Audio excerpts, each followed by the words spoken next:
बहुत ध्यान से समझना। केस नंबर 2,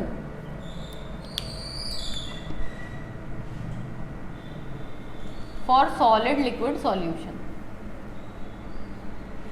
अब अगर हम सॉलिड लिक्विड सॉल्यूशन की बात करते हैं तो सॉलिड लिक्विड सॉल्यूशन में हमने जो एक्सप्लेन किया that solid must be non volatile, ऐसा होना ही चाहिए, तभी हम इस लॉ को या इस कंसेप्ट को एक्सप्लेन कर पाएंगे, अदरवाइज नहीं कर पाएंगे। और सॉल्वेंट कैसा है हमारा, ये वॉलेटाइल है, क्योंकि पानी ले रहे हैं तो हमें पता है पानी तो वॉलेटाइल हो गई, उसके अंदर जो सॉल्यूट आपने मिलाया है सॉलिड वाला वो नॉन वॉलेटाइल है, मतलब वो वेपर नहीं बनाएगा।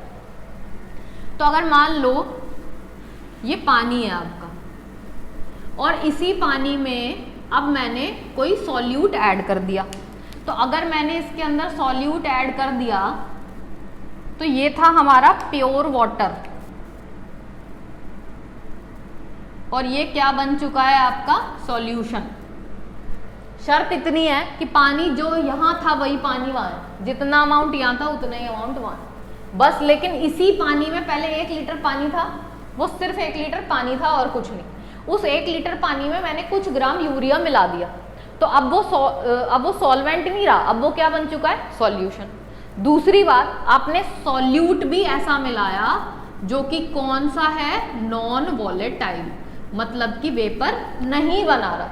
तो अब आप खुद दिमाग लगाओ, ये प्योर वाटर का प्रेशर, मतलब अब देखो पानी है ये भी वेपर्स बनाएगा, ये सॉल्यूशन है ये भी वेपर्स बनाएगा, लेकिन किसकी वेपर्स ज्यादा होंगी ये आपको बताना। जल्दी से सोच के बताओ।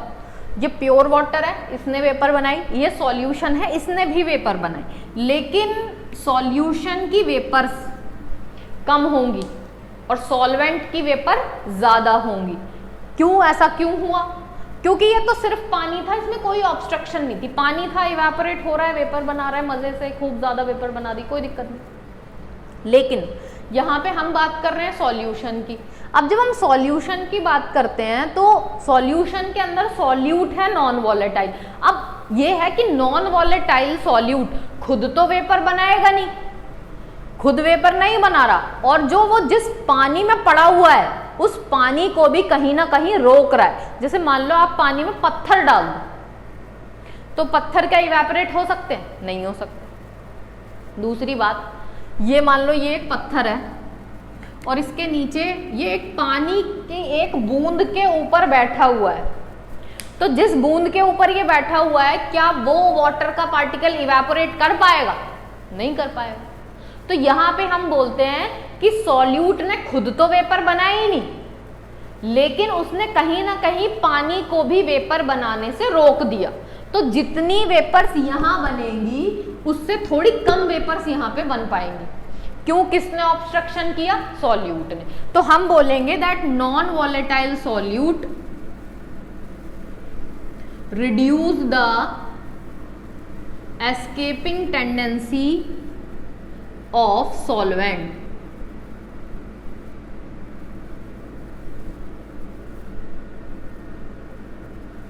नॉन वॉलेटाइल सॉल्यूट जो होते हैं वो आपके सॉल्वेंट की इवेपोरेट होने की टेंडेंसी को क्या करते हैं, कम कर देते हैं। क्लियर? तो यहाँ पे अगर हम सॉल्यूशन की बात करें तो सॉल्यूशन ने वेपर बनाई, लेकिन सॉल्यूशन में वेपर बना कौन रहा है? सिर्फ पानी। सॉल्यूट ने तो वेपर बनाया ही नहीं। तो अगर हम टोटल प्रेशर की बात करें तो टोटल प्रेशर सिर्फ ए से लगने वाला प्रेशर है, इसमें हम प्लस पी भी करेंगे क्या? नहीं करेंगे, क्योंकि बी ने तो वेपर बनाया ही नहीं, वो तो बना ही नहीं रहा, सिर्फ पानी बना रहा है यहाँ तो पहले वाले केस में क्या था, P A plus P B, क्योंकि दोनों बना रहे थे, लेकिन यहाँ पे सिर्फ एक ही कंपोनेंट बना रहा है, सॉल्यूट ने तो वेपर नहीं बनाई। तो यहाँ आप देखोगे that total pressure is P ए और पार्शियल प्रेशर ऑफ ए निकालने का तरीका है पी ए नॉट एक्स है। आप इस पी ए नॉट को इसके नीचे लेके जाओ, P T upon P A naught is equals to mole fraction of ए।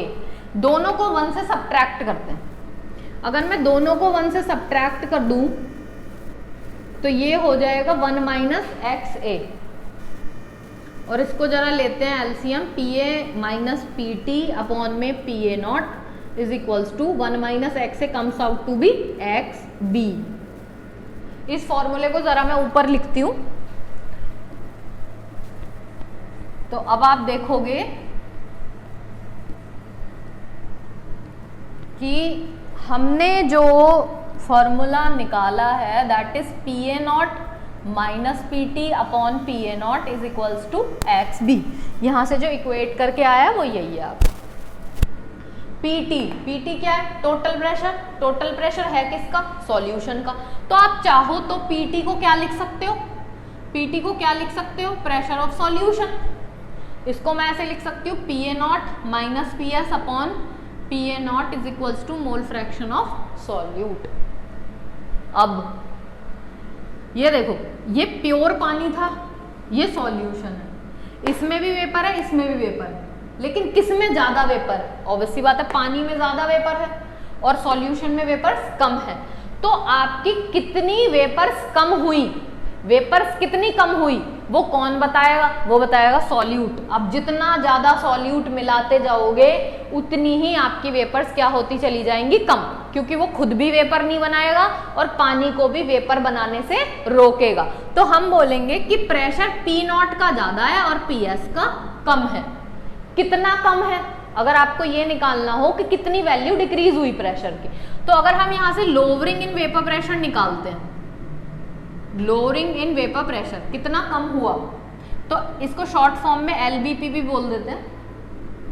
कितना कम हुआ? हमेशा ज्यादा वाले में से कम वाले को माइनस करके निकाल दो, तो P A naught minus P S. इस तरह से हम लोअरिंग इन वेपर प्रेशर निकाल सकते हैं। तो हमारा जो फॉर्मूला है, जरा आप इसको इससे कंपेयर करके देखो। इस फॉर्मूले में भी आ रहा है ना P A naught minus P S, और ये भी क्या है? P A naught minus P S. भाई ए लिख लो क्योंकि ये सॉल्वेंट है, पानी है ना, तो हम ए को सॉल्वेंट मान रहे हैं, तो P A naught minus P S.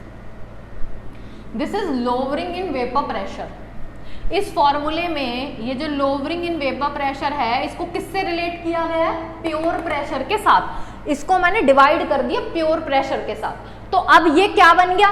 सिर्फ इतने पार्ट को आप क्या बोलते हो? LVP, lowering in vapour pressure. अब इसी लोअरिंग इन वेपर प्रेशर को अगर मैं डिवाइड कर दूं पी ए नॉट के साथ, मतलब प्योर प्रेशर के साथ, तो ये क्या आएगा आपका? Relative lowering in vapour pressure.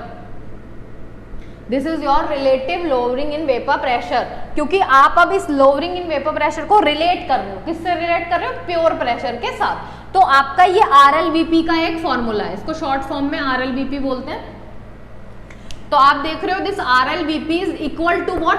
Mole fraction of solute. अब यहां से क्वेश्चन कैसे आता है? आपको बोला कि ये सॉल्यूट है, ये सॉल्वेंट है, बताओ सिस्टम में वेपर प्रेशर कितना कम हुआ। लोअरिंग इन वेपर प्रेशर आपको निकालना है। तो लोअरिंग इन वेपर प्रेशर निकालना है तो आप P A naught minus P S कर दो, ये आ जाएगा। बस प्योर प्रेशर में से सॉल्यूशन को माइनस कर देना। अगर आपको बोला जाए RLVP निकालो, तो उसके दो तरीके। पहला ये, या तो आप ये, अगर आपको प्योर प्रेशर दिया है, वाटर का, सॉल्यूशन का भी दिया है, तो आप यहाँ वैल्यू पुट करके निकाल सकते हो।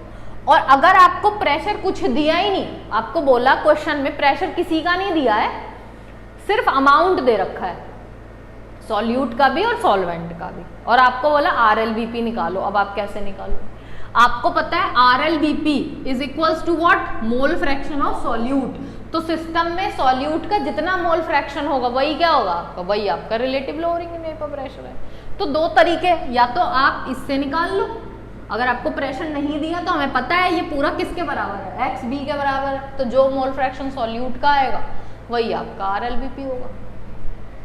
ये आपको बहुत ज़्यादा इंपॉर्टेंट है, बहुत ज़्यादा इंपॉर्टेंट है। सॉल्यूशन चैप्टर में सबसे ज़्यादा जो क्वेश्चन आते हैं वो relative lowering of vapour pressure से आते हैं। तो आई थिंक आपको क्लियर हो गया होगा RLVP बहुत इंपॉर्टेंट है और बहुत आसान भी है, कुछ कॉम्प्लिकेशन भी नहीं है यहाँ। तो ये थे हमारे दो case, Raoult's law for liquid liquid solution and Raoult's law for solid liquid solution. बस शर्त है कि वॉलेटाइल होना चाहिए, दोनों नहीं है तो कम से कम एक बाइनरी सॉल्यूशन होना चाहिए। और रॉल्ड्स लॉ कहता है partial pressure is equals to pure pressure of component multi